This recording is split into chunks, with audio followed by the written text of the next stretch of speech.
my mic on.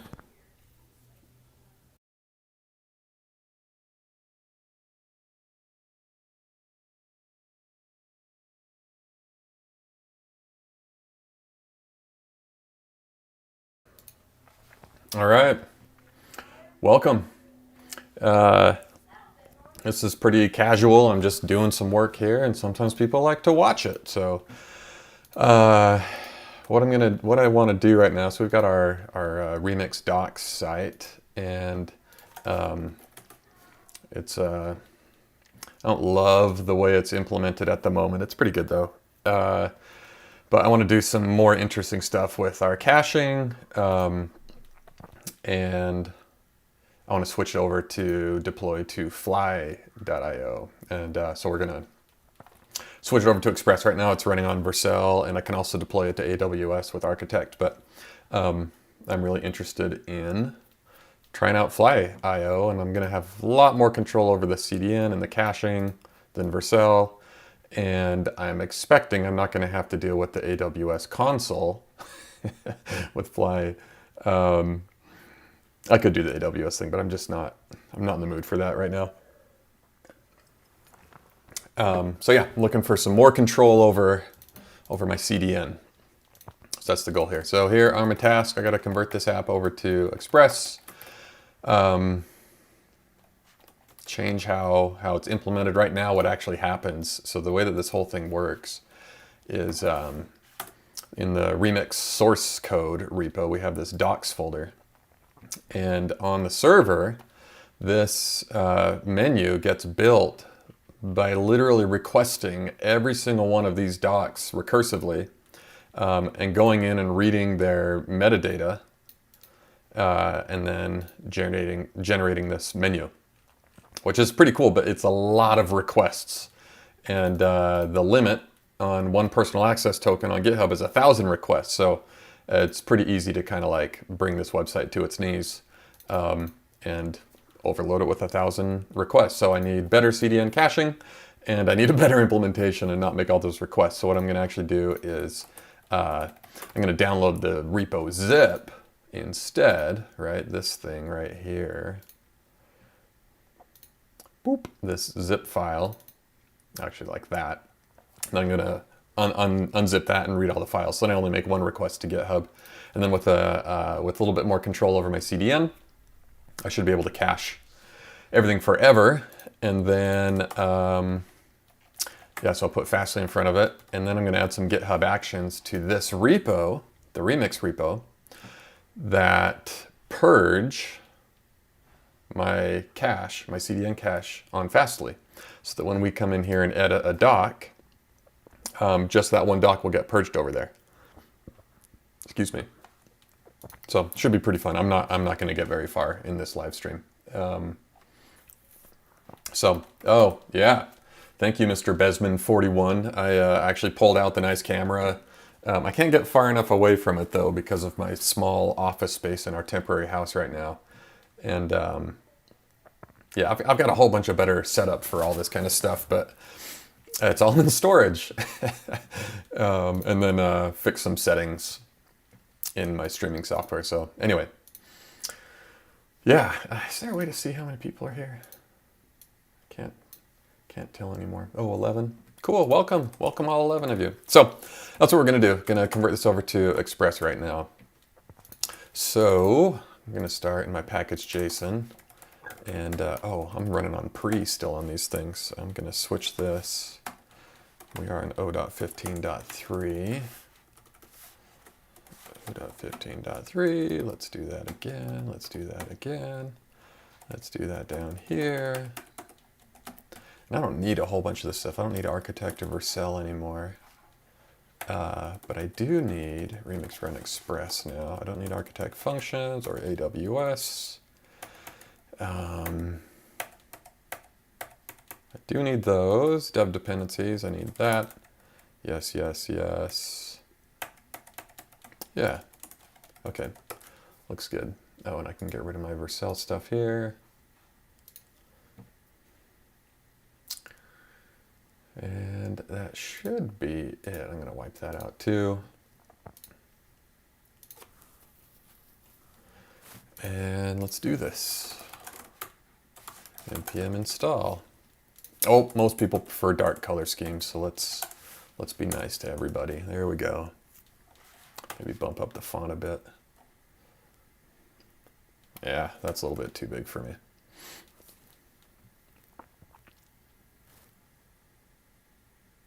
We need you on Twitch. Oh, geez. I guess. I think I use Ecamm Live. Like, this is my third time ever trying to live stream. So I guess I'll go over there and figure that out one day.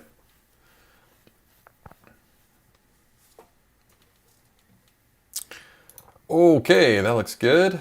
So now I'm going to come over to my index. This was my old Vercel one, so I'm going to switch this over to Express. And then, oh, actually I need Express now. We'll just do it down here, npm install Express. So Remix can deploy anywhere. You own the actual server. So I'm going to grab Express here. And I have my app is Express. You know what? I've got some code that I was just messing with a second ago.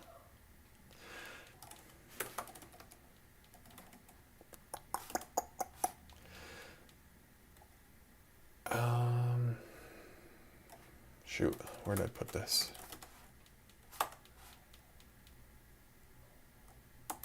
Oh man. Project Planner, Demos, Project Planner, that's right.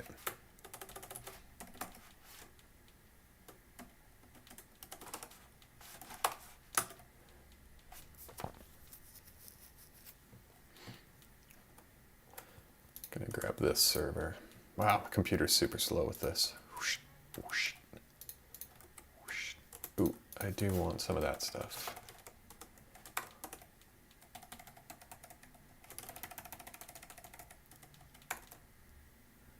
Put that in here. So this this get load context is a way to kind of bridge the gap from your actual server, because Remix isn't the host. It's just a HTTP endpoint. So get load context lets you take anything that your server knows and send it over to Remix. And so I want to know where to get this kind of, these are sort of like environment variables, I guess you could say. All right, app.listen, yada yada, so now I can kill all of this stuff. And here is my Express app. All right, I'm gonna rename that to server. And then our package JSON, we're gonna say, let's just start. You know, I really don't care too much. So just say node server.js.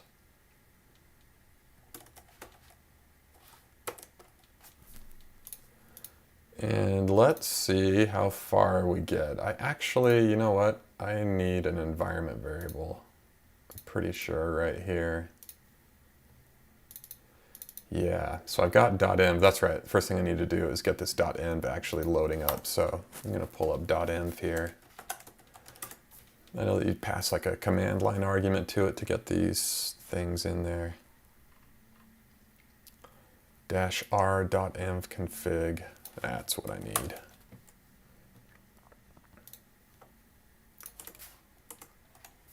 Whoop. I think that'll give me my environment variable. And then I should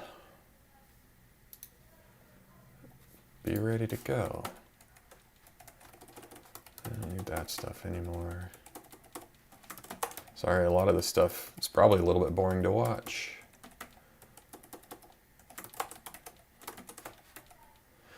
But thank you for the practice. We're going to start getting serious about these live streams with Remix itself. So this is kind of cool. In Remix, you can do manual routes. You don't have to use this folder right here, this routes folder. You can just define routes however you want. I'm doing this one because I got like this star path, and you can't really do that with the file names yet over there. Okay, got my config, got .env. Probably should run.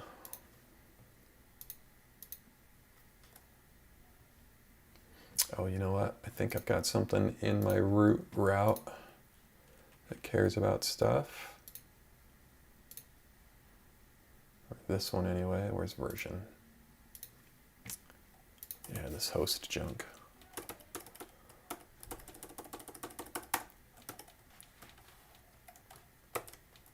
Okay.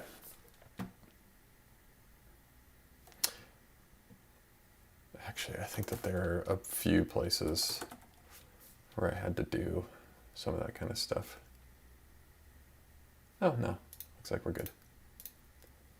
Okie doke. Let's run it.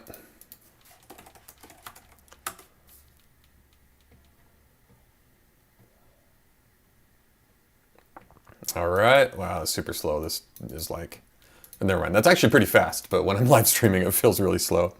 And then npm start over here. So this is the... Ooh. Internal preload. Oh, I didn't install .env. Of course. That's actually a bad start command. I don't actually want... That shouldn't be start. That should be dev. Start is not going to have that .env stuff in there. Honestly, I don't think I'll have that .env stuff for in actual production, because right here on fly.io, they've got these secrets, and that's what I'll be using. I haven't done anything yet here except for read a few things. So I don't know.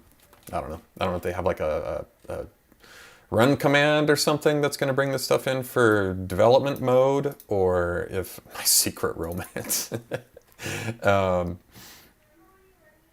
Or if I'm going to use .env here until then. All right, added one package. Okay, let's do this. npm dev, run dev. Oh, run dev.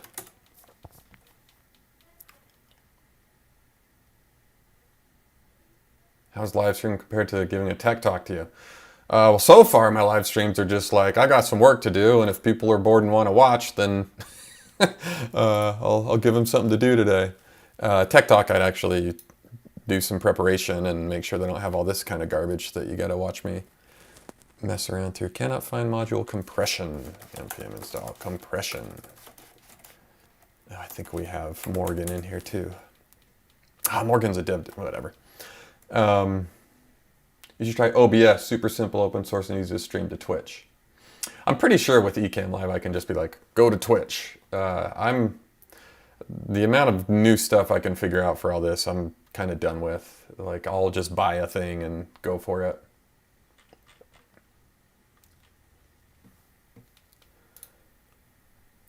Okay, let's try that again. Ooh, server's running. Dev thing is watching.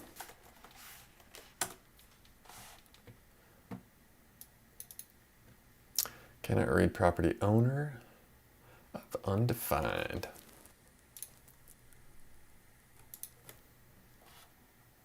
Really? So I've got this version over here, or this, not version, I've got this utils thing over here that gets a config when I try to get the menu. Load route data. We got a remix is still rough around the edges. We don't have source maps. Oh, you know what? I think I just need to run this with source maps. Let's see. Let's see if that works. Node-R, enable source maps. I think that's what it is. Let's see.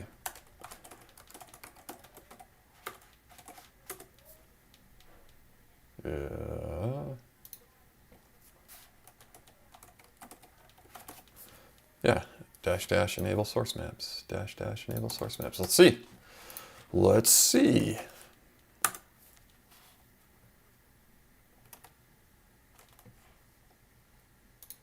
Whoop. Oh, that's the actual website. Let's get this one.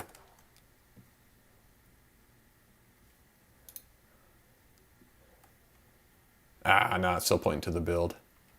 Anyway, we'll figure it out another time. Okay, so get menu is the thing that's dying here. Let's see what we got for our config.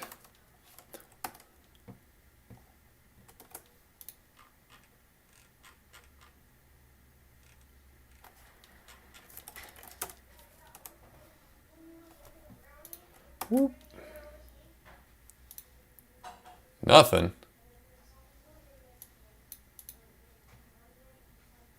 All right, let's look at this code. Yeah, oh, get versions.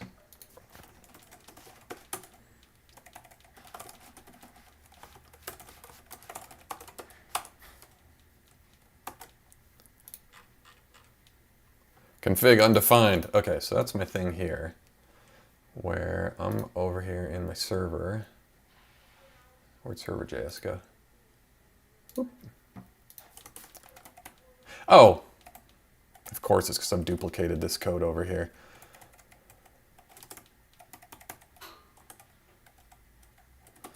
Let's just turn this into a function.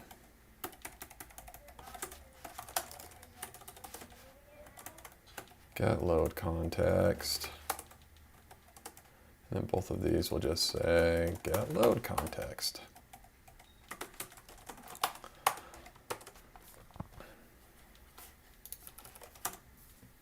Sorry, yesterday's stream was a lot more interesting. All right. Oh, site can't be reached. Oh no, is our Express adapter goofing up here on the redirects? I believe it is. Yeah, because we don't have the port in there. I gotta go look at that. So one of the reasons that Remix can deploy to multiple platforms is we just use the MDN request and response objects. You know how like Express has request response and like Firebase has their own and Vercel has their own. Everyone has their own request response thing. And we decided let's just use the web ones. And so then we have these adapters that interpret. So this one right here, this is what it normally just looks like. This is how you connect Remix into Express. Just right there. I've got a bunch of other stuff for development. But this thing right here, create request handler, this thing's going to get the Express stuff, but then turn it into Remix stuff. And we have the same thing for any host, or you can build your own too. So what happened was I did a redirect, and I lost my port. So we've probably got a bug over there. So I'm going to go check it out.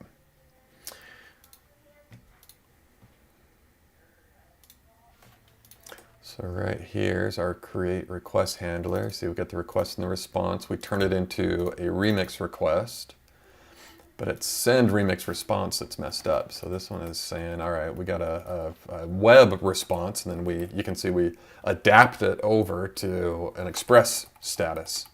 Ours is just the dot status on it. Well, not ours, the web response has dot status, but in Express, you call a method and say dot status.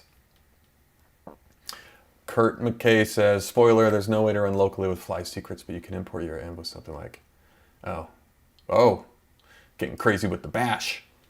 Yeah, all right. Good to know, thank you. And then here we take the headers from the remix response and set them for the Express response. And we check, is this a buffer? It is, go, otherwise go there. Create remix request. So yeah, that's right here. The protocol host name. Yeah, we don't have the port right here. Don't have the port. Why doesn't host name have that in there?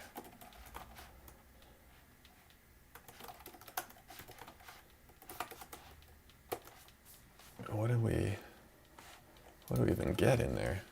Oh, I want to go get rid of that console log.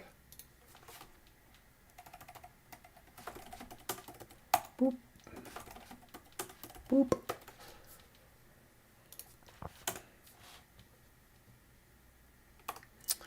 All right.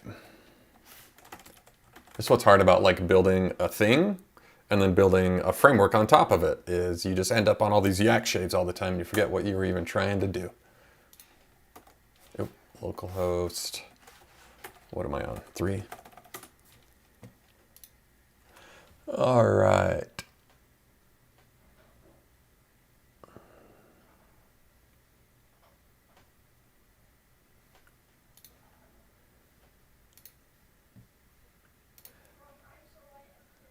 origin request.hostname. I don't even see a hostname on there.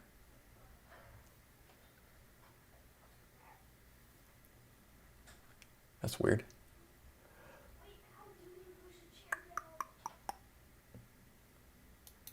Well, that stinks. Let's do request dot. Do they have like a raw URL? Original URL. Let's see. I always forget what all the pieces are of this thing, but maybe we'll have something a little bit better to work with.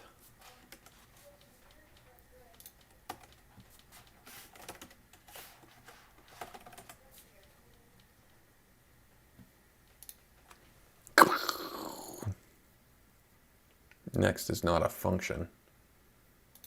Well, that's new. That's weird.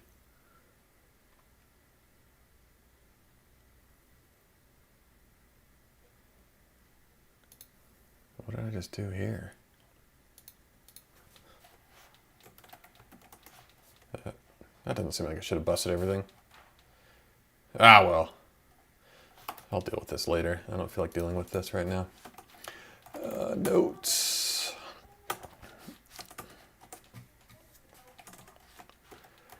Remix bugs. Express adapter doesn't preserve the what was it? Port. Should be fine in production because you're not typically rolling with ports in production. All right, moving on. Undo everything, get out of here, go back to my server. Yeah, looks good.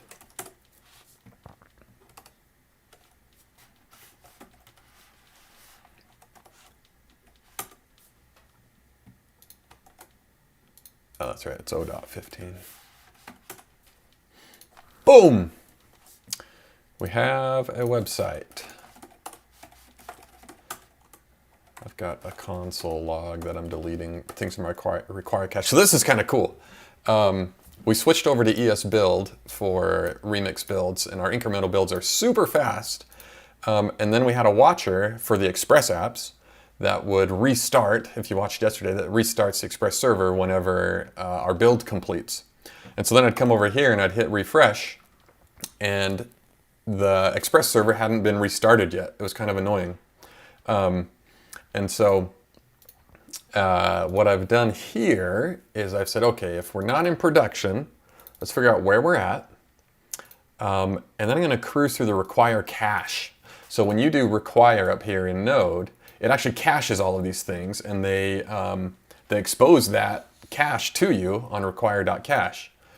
And so I loop through all the keys on the require cache, and if it starts with my current working directory and build, which is where Remix puts the server version of our app, if it starts with that, meaning it's one of my app modules, I just wipe out the cache, and then I call our create request handler and re-require our build. And so now I don't have to restart my Express server.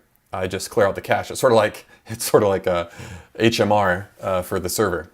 So just wipe out the require cache, request comes in, and then we'll be requiring the brand new build and everything, which is really cool because now I don't ever have to restart this server as my app code changes. So I can actually just kind of like, whoop, just hide my whole thing that I got going on over there. Okay, so I'm done with task number 1. This is actually how I always do my code. I figure out like, okay, what am I actually trying to do? I have this little spot for notes when I start running into things. This list is going to change a lot as I learn more stuff. And then I just check them off. Move on with my life. All right, download the repo zip, iterate as a stream. So the way that this, I already told you, it downloads literally everything. It's kind of cool though, the way that it works. So I can work locally, and in fact, that's what it's doing right now. So if I come to one of my remix routes, and we come in here to the let's go to like a doc. Let's go to installing remix. So I'm at this URL. So that's this route. So my loader, my remix loader here says, all right, go get the versions. Let's figure it out. If we don't have one, then get out of here. Figure out the slug. So this slug is the rest here. So which file inside of the remix repo docs folder am I looking for? And then says, hey, go and get the doc. So now I come here, get doc.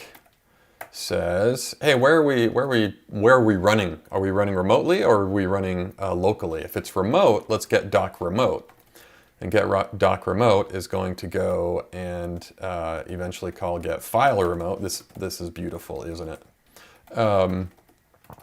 Get file remote is actually going to go make a fetch to GitHub for that document. And so it just recursively goes through everything. However, if we back all the way up here, get doc local, so if I'm not running remotely, get doc local is going to say, actually, where are we running on this disk? And what's your config local path of files during development? And instead of going off to GitHub, it's just going to go and fetch from, not even fetch, it's just going to use Node's file system stuff. So we just check, hey, is that thing there? And then read the file straight from the file system. So kind of cool. So that was the original design because I wanted to be able to go and open up come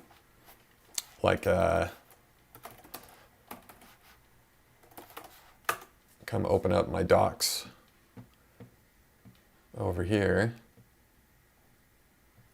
Wow, maybe I need to restart my computer too. It is going so slow.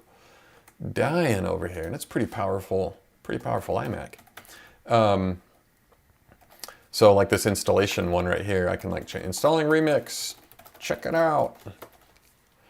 Just work locally, reload this. Oh, my server's not up anymore.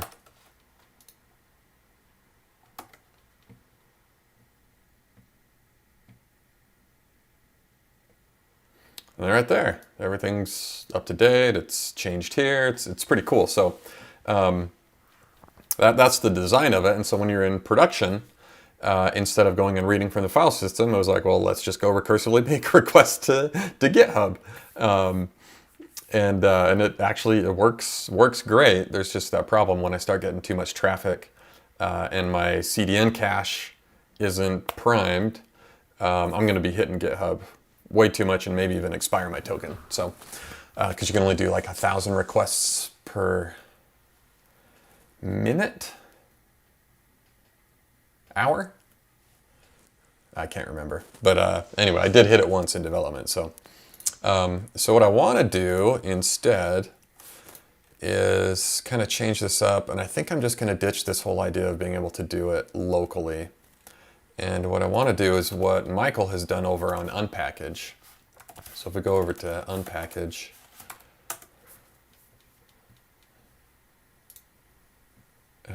oh, it's under his thing.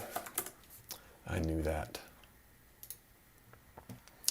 So when you go to Unpackage, like React,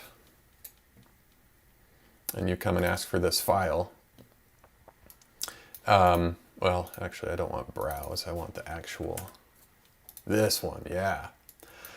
So what he's doing here, uh-oh, camera just went off. So I've got an old, I mean, it's not super old, but it's a Canon 5D Mark III. My wife's a photographer. I need a different camera that doesn't shut off on me. Let's see if the red light's blinking. Yeah, we're good. So what he does, I can't remember exactly where it's at. Find entry.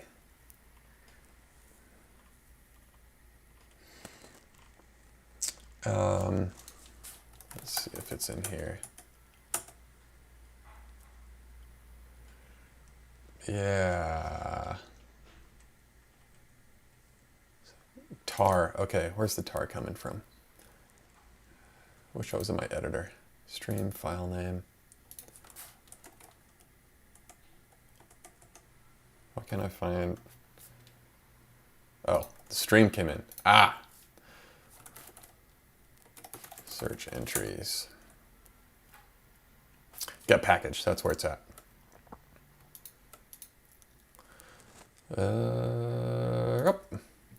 So what he's doing in here is he's actually getting the tarball from NPM.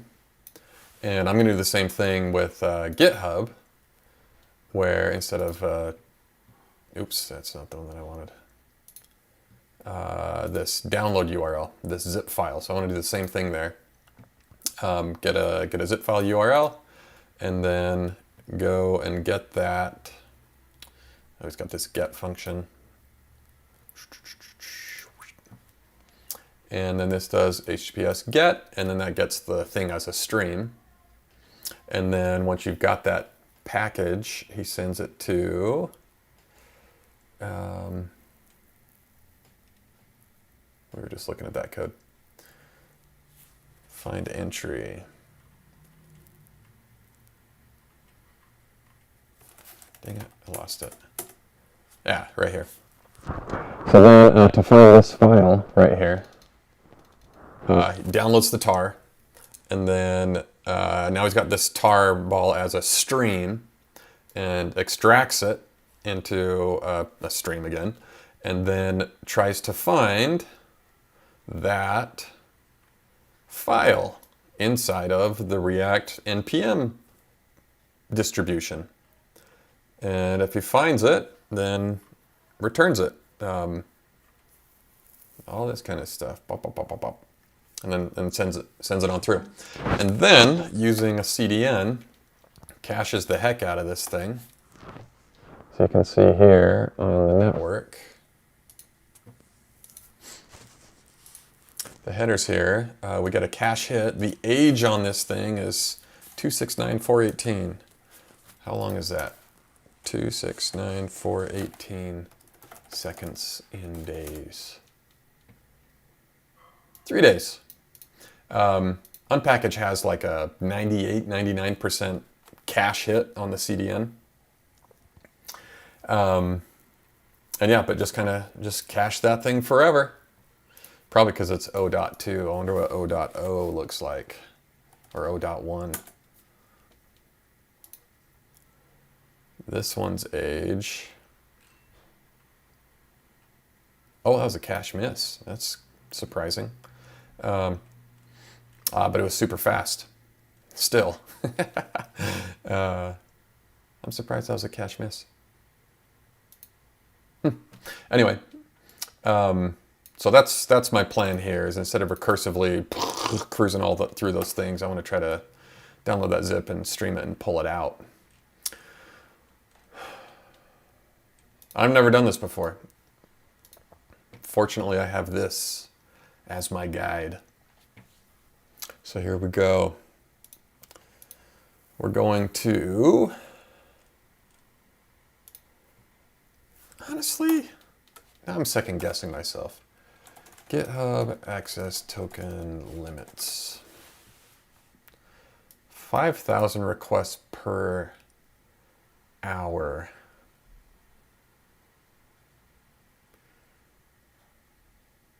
Yeah, that's 3, 4, 5, 6, 7. That's a lot of files. So if I like opened up like boom, boom, boom, boom, I'm just gonna wipe that stuff out, because that's making like 2 requests for the version and a request for each one of these. If I got like 20 pages, I just need 250 visitors for an unprimed CDN cache, and then my token is expired. Yeah, that's a bummer. All right.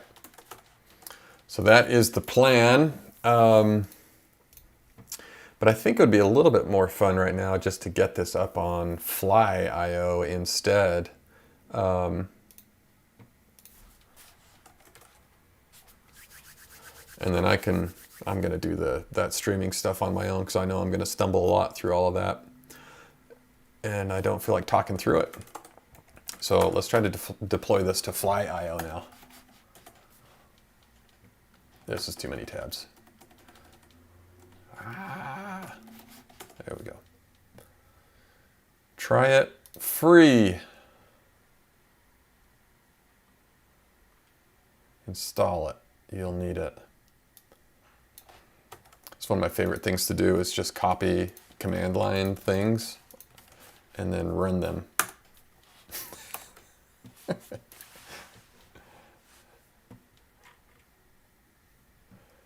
All right, updating Homebrew. Ooh, this always kills me. Homebrew's like, oh, you wanted to install something? I'm gonna update literally everything you have ever installed before.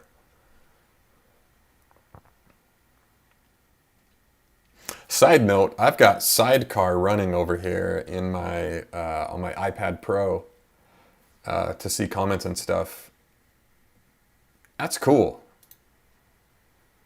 If you haven't used it before, what?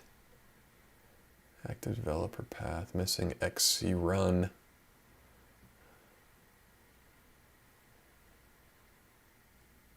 Okay, this is, I haven't used this computer for a whole lot of things yet.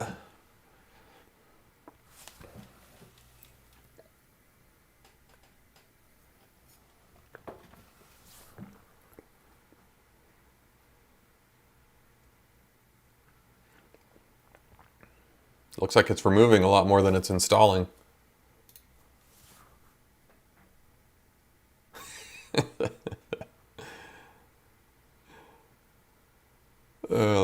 That's funny. It doesn't look like it did anything as far as installing, but it removed a lot of stuff. All right.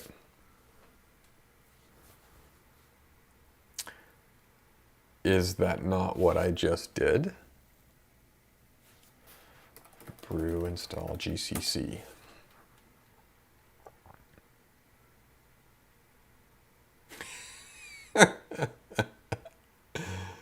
That's code CLT to be installed. Ugh. Install Xcode CLT. I've only done node stuff on this code. What is this?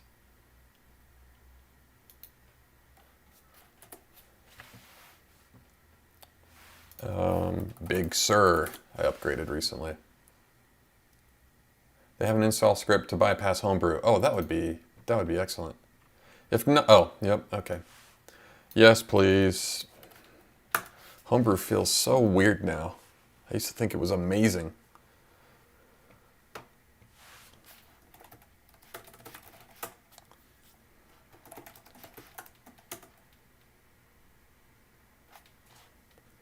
No?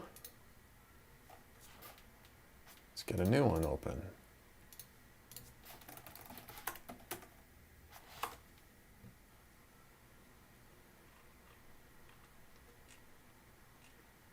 Fly CTL. Fly CTL, yeah, I called it the right thing. Let me do this one more time. See what it says this time.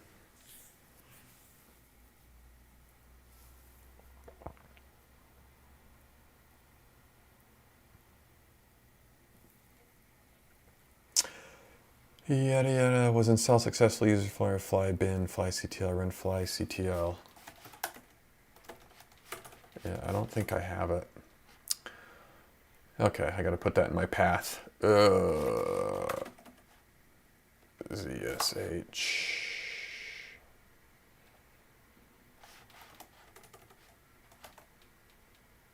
RC. I can't remember how to do this. Oop. I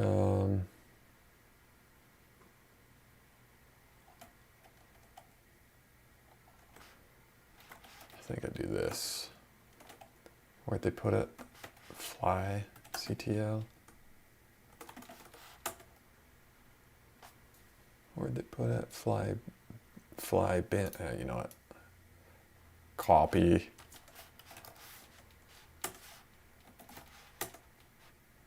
Yeah, I know. I gotta go change that token now.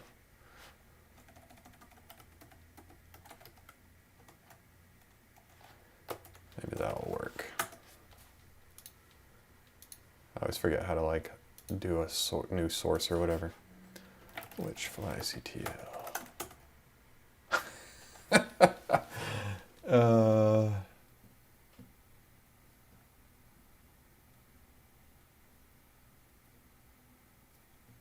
Yeah, it did install it to a weird spot. Let's just run it directly there.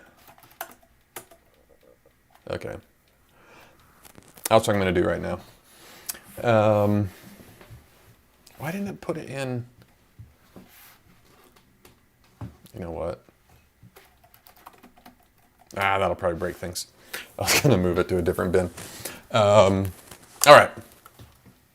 Let's get this thing moving. Sign up login to fly CL to off sign up. I'll be able to see these two things side by side. Get out of here.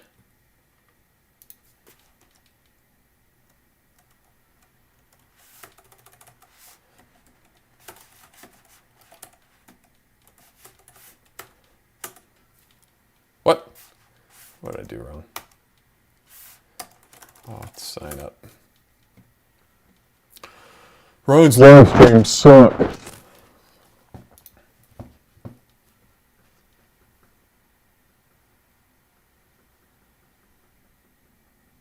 Yeah, I can make an alias. I'm gonna fix that properly later, and just get that thing in my actual path. All right, I'm successfully logged in.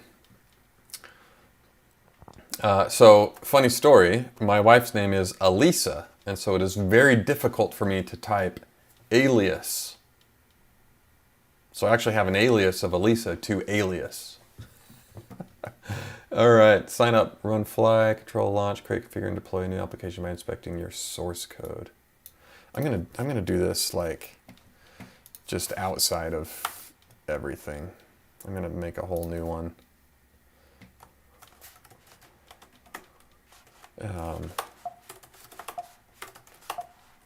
Forgot where I put this in my new thing. Whatever, let's go to the desktop. And fly bin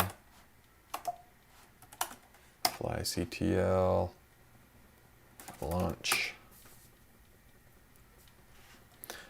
Let's see. I used to live in Seattle just a couple months ago. We need your payment information. You punks.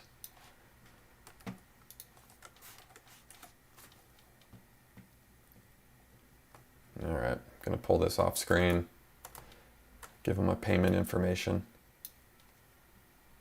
Add credit card. Gonna add the business credit card. Michael probably already did that.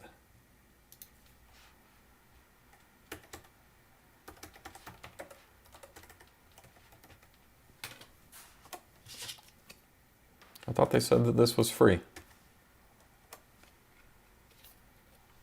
247. Name on card.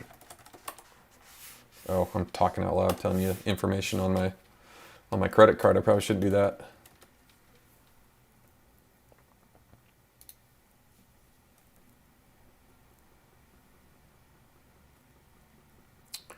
All right.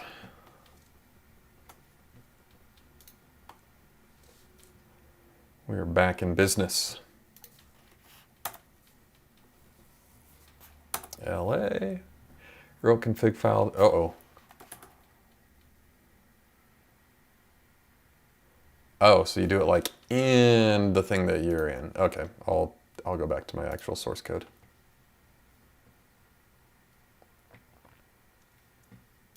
I got a lot of these open. Don't need that one. Don't need that one.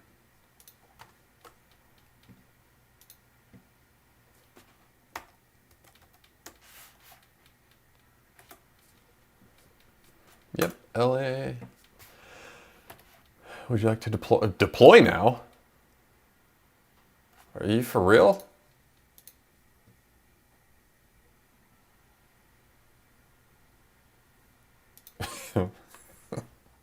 Let's go. Let's go. That's what all the kids do these days.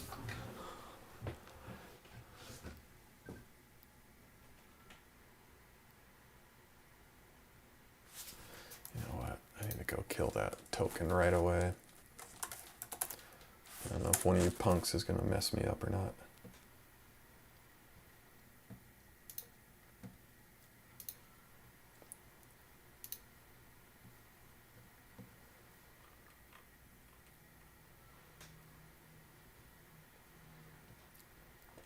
Actually, all that token lets you do, now that I'm looking at it, is post gists in my name.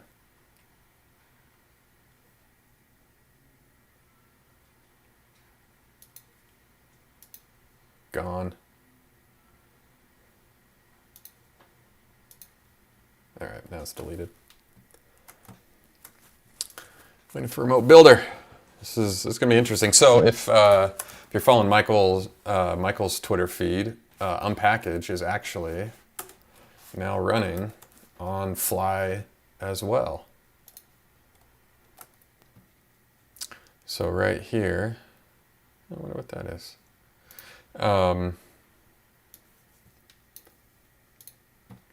You can see via 1.0 fly.io.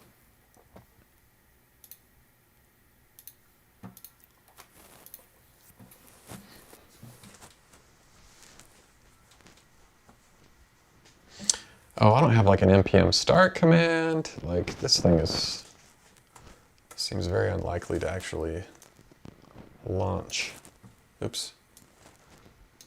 What does my package JSON look like for start? I don't think I even have one. I don't.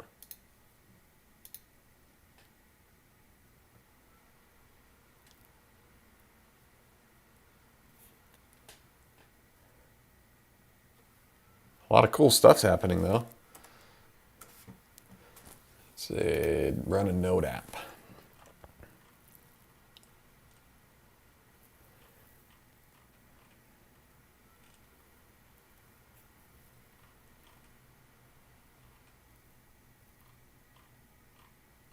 Oh, fly.toml. That's probably where it's all at. Builder, buildbacks.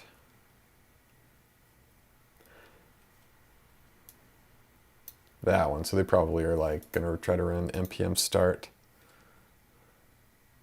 Heroku.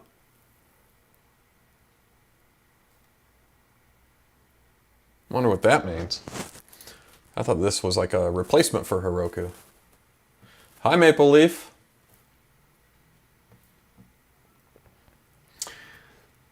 Should only add fly bin to path. Oh yeah, that's right. I get so nervous in a stream. I think I'm gonna need. Do they have a package JSON that does it? Node, run node server to start the application. How are they gonna know? Let's look at their Hello Node repository.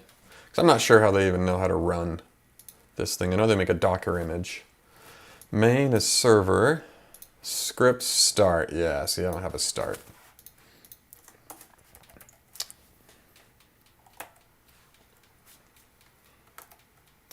Let's get a start in there.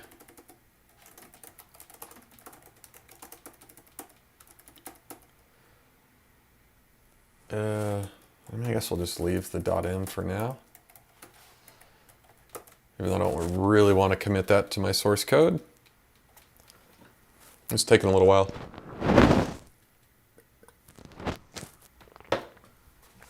Do they deploy just my source code that's sitting here on my computer? Or do they recognize I've got like Git going on and they're sending up what I've got in Git? I doubt that.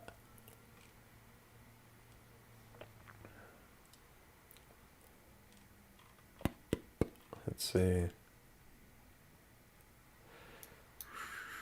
Launch. Scan source code to determine how to build a deployment image as well as identify any configured images such as secrets and exposed ports. How'd you know secrets? Ooh, we got some stuff going on. Oh, install node. Oh, they're making my Docker image. After your source code is scanned, the results are printed. You'll be prompted for an organization. So they scan it and they try to figure out like, oh, I bet this is an Express app. That's my guess.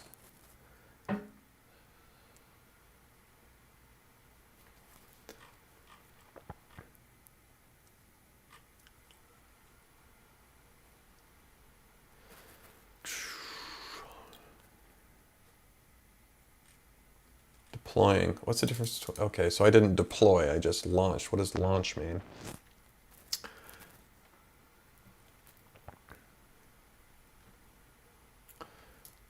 And prompt you to, oh, and then it's going to ask me to deploy it. We got a typo.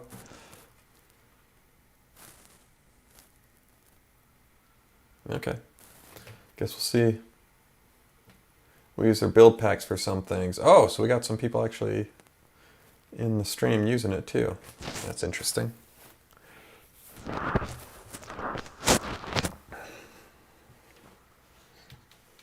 So I'm building a house right now.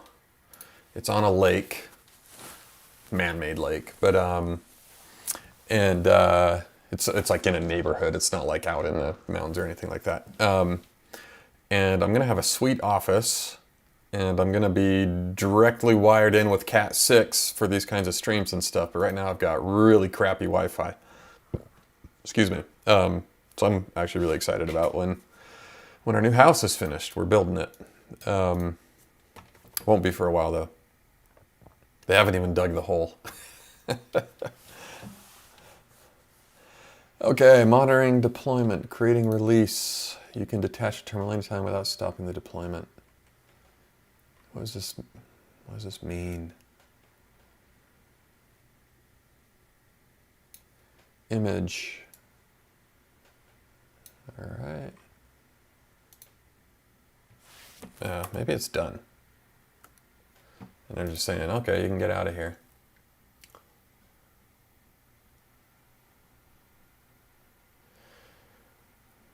Oh, no. Oh, okay. Okay.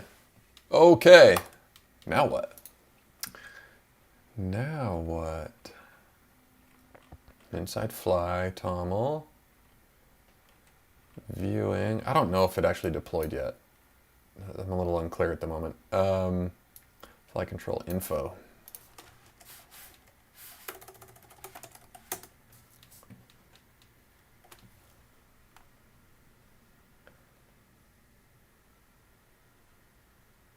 So can I go there?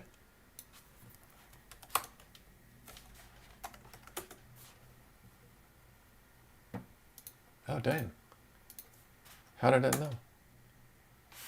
Not found. Oh, you know what? I think it's looking for files and it's not going off to GitHub. Or the .env thing isn't working. I don't have my token in there. But this is a success. This is awesome. This is what cracks me up with us as programmers is we'll like work at something, and then it works, like it happens, and then we immediately find a problem. Like immediately we're like, oh no, this isn't what it's supposed to be, and like we never celebrate or like take a step back and be like, yes, I did it. This thing just deployed to fly. Like my app is actually running right now. Sure, I've got some problems, but like the goal was get this thing deployed. If I come back to my notes, like let's get this deployed. Check. Now I've got a new one. Figure out why everything is not found. But still awesome. This thing's running on fly. Okay. I'm pretty happy about that. It's a good time to commit. Yeah, I use a visual GUI for committing. Got it on fly. Stuff doesn't work though up there. Womp womp. So how did we send that not found? Here, let's take a little remix break instead of just watching Ryan try to deploy to a new host. So I think we're probably looking at this this route. So we can see my loader tried to get the versions. If we didn't have it, then not found. So we could be here. We could say, so I'm actually not doing like really great error handling. I'm just sort of like, if anything fails, 404. So if I couldn't get all the versions, so this goes off to GitHub and says, where are we going? This goes off to GitHub to Remix and figures out what are your tags, and figures out all these versions that we've published. And then, yeah, and if it can't find that, meaning the GitHub repository isn't there, my config is wrong, or whatever else, then I just tell my React component, I say, hey, I didn't find this, and then I tell the server this is a status 404. So we actually get a real 404 down here in the network. And it's not just, we didn't build in 404 specifically. It's whatever status you want here. If you want to do like I'm a teapot 418, you can do that. The other thing that could have failed is this part, trying to build up that menu where we fetch to GitHub and get all those files. That could have failed. And again, I'm just like, I didn't find that because it's hard. It's not hard. I could do some extra stuff with the GitHub API to figure out, was it a 404 or was it an error with the config or whatever? But like, as far as I'm concerned, this is my problem if it was like the wrong repository. So I just need to fix that myself. This console error though is gonna be down here. So I wonder, I'm just gonna take a wild guess. I'm gonna say logs, see if it gives me this. Yeah, I love it when you use a tool and it's you can guess it, right? Like I mean, logs is pretty obvious, but that's pretty great. Yep, I was right. No such file or directory. So what is going on here is my environment variables. The way that I decide where to fetch is it says, what is my remix env? Oh, that's right, because I set remix env on all of those. I could actually do node env. I wonder if they set node env. Fly.io node env. Boop, boop.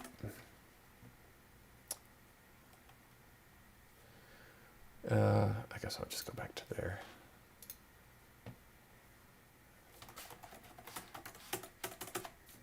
They're not telling me. Well, let's just switch it over to node.env and take a wild guess and see if it works. How did they know how to, did they build it? I don't think they built it. I think I had a build. Oh, so this actually launched my my dev build. That's kind of interesting. Okay, so I'm going, oh, camera turned off. Come back.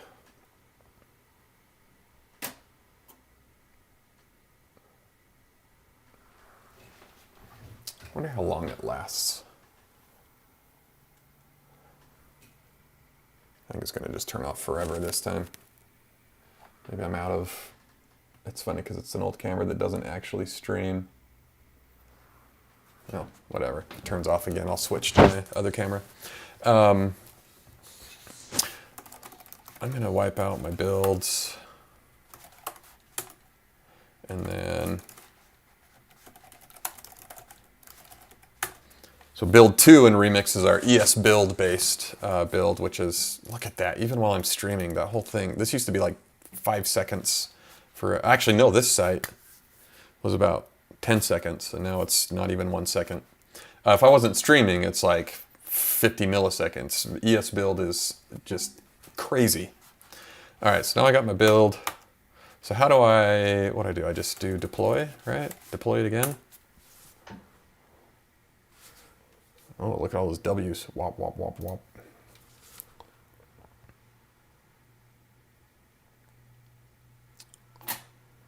Yeah.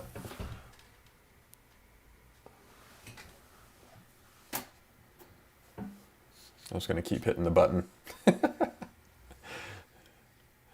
So my camera, since it was made years ago before streaming, people were really streaming a lot or using digital SLR cameras for streaming. It actually has to write to the SD card that's inside of the camera. I want to get a new one. Wait, you're using VS Code, Drago Strugar? Yeah, I am. So I switched to VS Code because I am not a text editor developer. Is this still going? I don't enjoy programming text editors. It's not fun to me, not what I'm interested in. And when I started using TypeScript, it was very clear where all the activity was for TypeScript, and it's in VS Code. And so I'm going to switch cameras. You're going to see my filthy... I don't even know how to change the camera. Ah, there we go. Hello. The activity is all happening in VS Code where people are, contributing and building good tools for it and stuff. But over in Vim, there's just not as much going on there, and I kept running into issues, and I did not want to be the TypeScript Vim, the TypeScript Vim person. So I just switched over to VS Code as a pragmatic thing. The Vim bindings are not as good as I would like them to be. There's a lot of stuff I can't do anymore that I used to do. There's funny bugs. There's like repeat. So when you hit dot in Vim, it does. I'll just show you. It's so funny.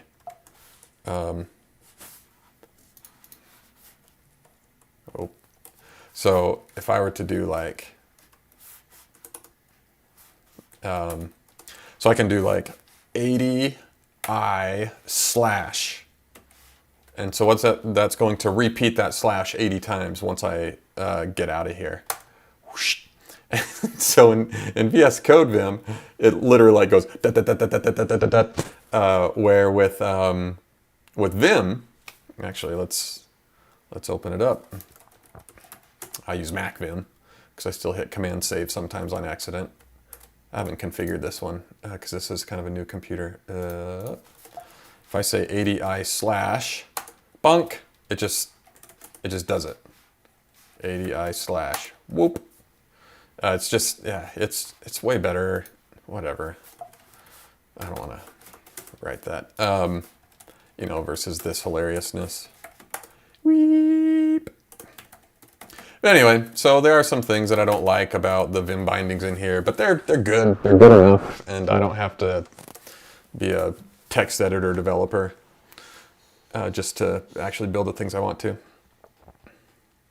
There's actually kind of some nice things too about it. Like I've been starting to goof around with this. The find and replace is nice across the whole project. I like the integrated terminal. Obviously, I'm using it here. I like that I can like click on things in here, and especially when it's like a file, and it'll go open up the file in my project. So yeah, it's always trade-offs. I'm still using Vim bindings though. I see your comment there, but it was so much fun watching you type in Vim. Sorry, this is a really code light stream, but it's still Vim. So next time when I'm actually writing a lot of code, you'll get that. Where's my camera? I'm looking over here thinking it's that camera, but it's this one. Okay, so deploys definitely take kind of a long time. But that's fine.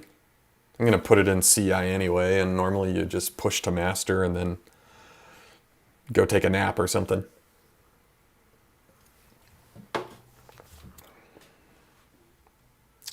One thing that I think I might not like about this versus like Vercel is I love Vercel's preview deployments where it's just like, okay, I'm going to deploy this, put it in a production environment and see that it works. And then you can just go click a button and promote it to production. Or then you can deploy it with the production flag. It's kind of nice. All right. V1, oh, these numbers are going to hurt my feelings. I'm going to have like V3000 before it actually works. Okay, so let's get our information again. This is exciting. Don't need that. I got too many of these open again.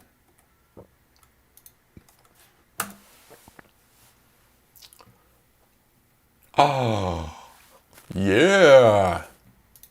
Look at that. This is cool.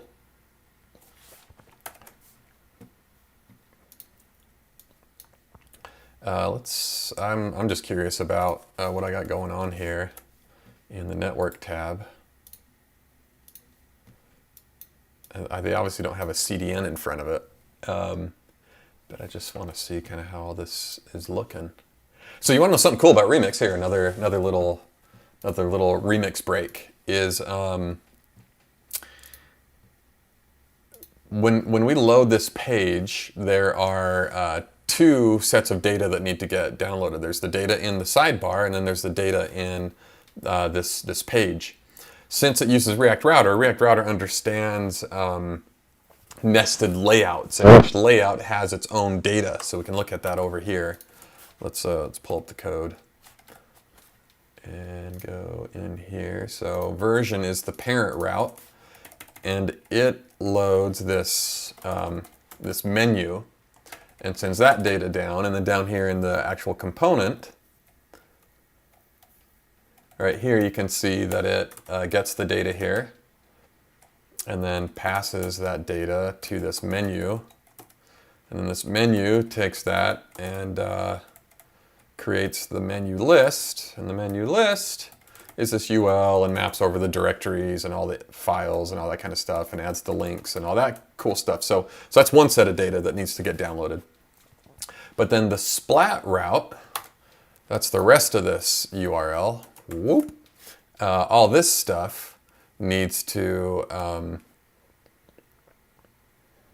download the actual document itself. And so when I click these things, Remix is smart enough to know, okay, I got these two layouts. This layout needs this data. This layout needs this data.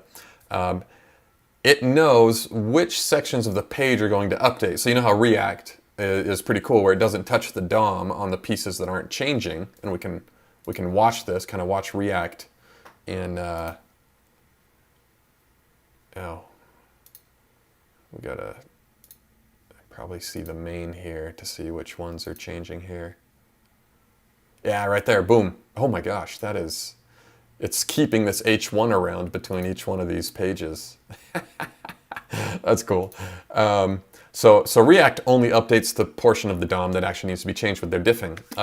React Router is a little bit similar, where and Remix, it knows your nested routes, and so even before we render the page, we know which layouts are going to change. So when we click these links, Remix knows, oh, you know what, if you click on this route module thing, I know that this layout is going to stick around, so I'm not going to refetch the data for that. I'm only going to fetch the data for the page that you want to look at.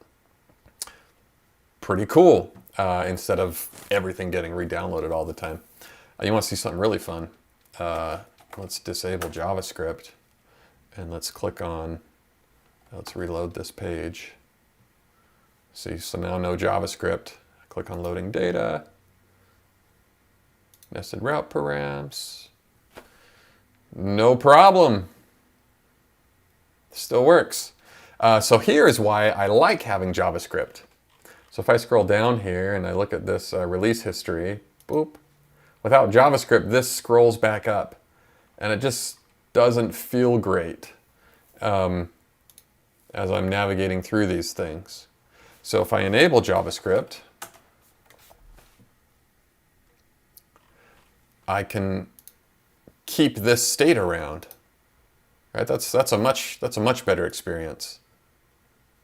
But we also are moving the focus up to this breadcrumb on this thing. You can jump back to the menu, come over here, click on one of those, see the focus moves over there.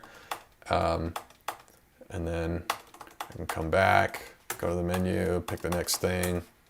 So kind of nice. So JavaScript gets a bad rap sometimes, and I've been kind of harping on it too, that we ship way too much JavaScript, but you can make the user experience a lot better if you use it. Okay, I'm going to call that a successful session. That was pretty good. So I'm going to go check out my notes. We deployed there. Why everything is not found? That's because we were fetching remotely, or we weren't fetching remotely.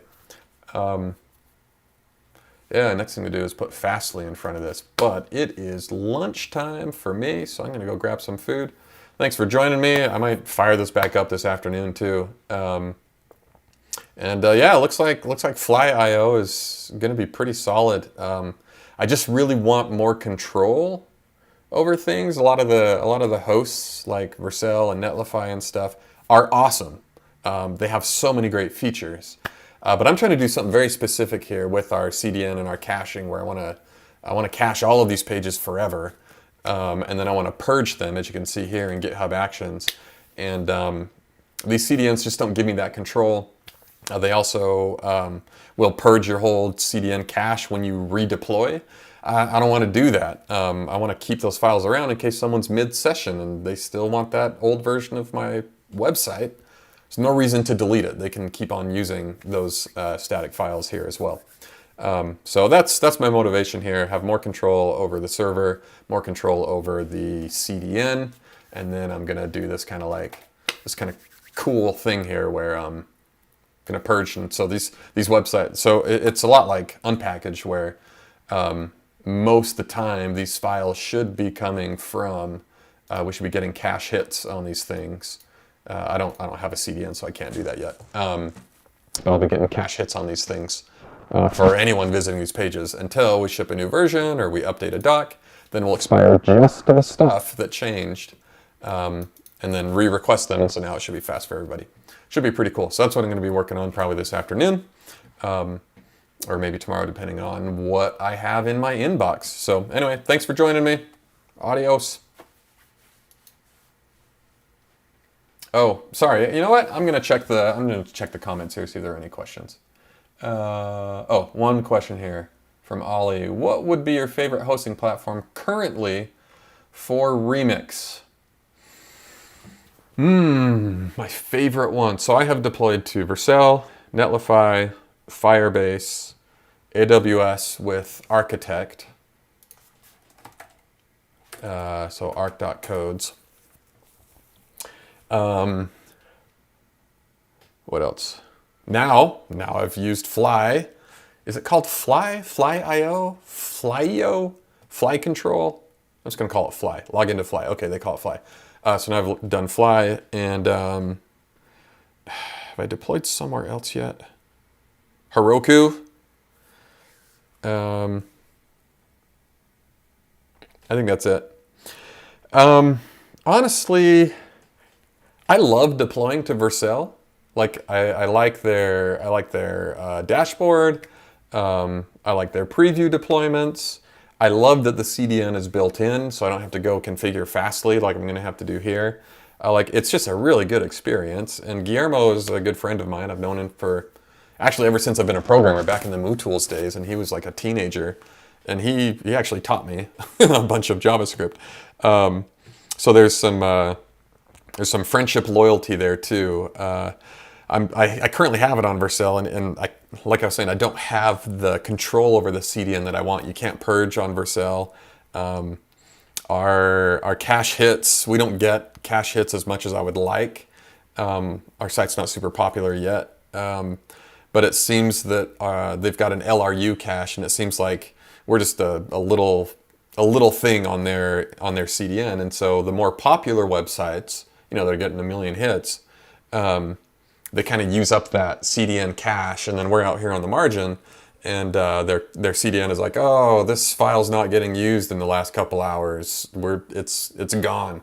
So I had cache headers that should have kept it around for a month stale, and I'd go prime the cache, go to bed, wake up in the morning, and it was all cache misses. And I've talked to Guillermo about it, and hopefully we could ship some stuff there with these kinds of caching strategies in the future too. And nothing's perfect. Remix is going to have its own issues too, and use cases that aren't great for it. But yeah, so I enjoy Vercel, but I hit those limits. So I don't think that I have a favorite yet to answer your question directly. But I do enjoy deploying to Vercel. What I'm looking most forward to is deploying to Cloudflare Workers. So what's interesting about that to me is that Cloudflare Workers is going to have, it's going to let me run, we saw here, let's see if they've got the thing, where we got to pick where we wanted to deploy this to. I guess we're not going to see it. Do I still have this open? No. Anyway. So this is cool because Fly's cool because you can deploy it to a bunch of different servers across the world. And I think it's got 17. They've got 17 data centers. With Cloudflare Workers, we're going to be able to run Remix at the edge. So what does that mean at the edge? CDNs. If I put my code right here, and then somebody where I live in Utah requests it, it's not very far away. But if somebody in Japan requests it, it's super far away, and that distance makes the request take a long time. So a CDN says, hey, you know what? Here's your code. Let's go put it on a CDN in Japan. And so now if somebody comes to visit my site, whoops, it's going to be close. And let's put it on a CDN in Europe. And let's put it on a CDN here, a content delivery network. So they send it all over the world so that your users are close to your data and close to your app. And Cloudflare is a CDN. So Cloudflare Workers let us actually run the code on the CDN, pretty much, is a way to think about it. So if the CDN doesn't have a document, then it's still got to go. So if you're in Japan and you ask for a document, it's going to go to Cloudflare. Cloudflare's like, I don't have that. We got to go all the way back to the Seattle origin server and then come all the way back to the CDN and then give it to that visitor in Japan. But now we have the document here in Japan and it's close to them. So Cloudflare Workers lets us actually take our application, this thing right here, and say, you know what? Let's run that right there by them. Maybe it's like a step away from the actual CDN. So now Cloudflare Workers lets us actually run the app close to the user so that when they don't have a cache, they don't have to go halfway around the world to go and get the document. So that's really exciting to me. They even have durable objects in there, which is a persistent data store that also works this way. Because even in this situation, if your database is on AWS on US East, well then, if we don't have the document, we go to the server, that's close, but then the database is also way over here in New York City or wherever, Atlanta, and then it can come back. So if you can also run your database right here at the edge, that's what we call it, the edge, right next to the user there. These should probably be like, not O's, a server, an S. Actually, this is database, this is the app, and this is the CDN. So if all these things are running at the edge, then when our friends in Japan request something, it's like, oh, it's on the CDN. Cool, here you go. Oh, it's not on the CDN. Go to the app, figure it out. Okay, let's go to the database. All right, let's come back. Here you go, user. Really cool. So that's what I'm most excited about. We're not there yet, but we will be soon. And they keep the data in sync as well. I'm not super familiar with durable objects on Cloudflare Workers yet, but I have been playing with FaunaDB. And Fauna runs at the edge also. And so what they have done, see, you can see how fast it is by these animations on their webpage. So what they have done, as I understand it, I could be totally wrong here, is what they do is they've got a bunch of these things. So let's say that this is Japan. Oh, you know what we could do? We could do like a flag. This is Japan. Oh, that's awesome. USA, USA, USA. What should we do? Europe. Yeah, it works. So when you, I guess we don't need that. When you do a write from your app, well, I guess, where's our application in this case? I guess it's right here. Anyway, let's say we're running on Cloudflare Workers at the edge. This is all confusing now to me. Where at the edge, our application does a write to the database. So what it's going to do, I need to be able to draw, but it's going to write here, and then it's going to write here, and then it's going to write here. So your writes are slower. So they've said, you know what? Let's make the writes slower, so that we can go and send that write all over the place. And now your reads are going to be fast because that data is synchronized between those things.